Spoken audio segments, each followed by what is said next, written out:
let's look at a real-life application, that is image recognition.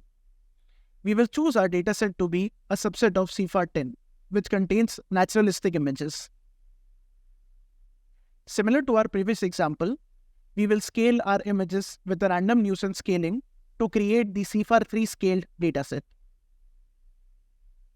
First, as a baseline, we will create a CNN model with 2 convolutional layers.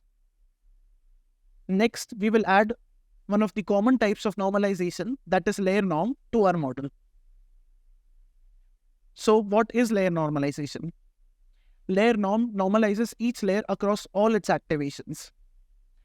Revisiting the general equations for normalization, that is, for each unit, we first center it across the pooling subset A, and then we divide it by standard deviation over a pooling subset B.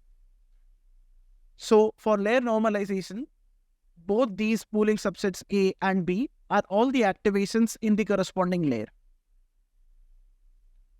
With this, we will train both our models without and with layer norm on the CIFAR-free dataset as well as the CIFAR-3 scale dataset.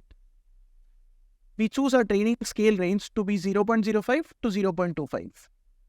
For evaluation, we will test on the same training scaling range, but we will also test out of distribution generalization to other scaling ranges, that is 0.4 to 0.6 and 0.8 to 1.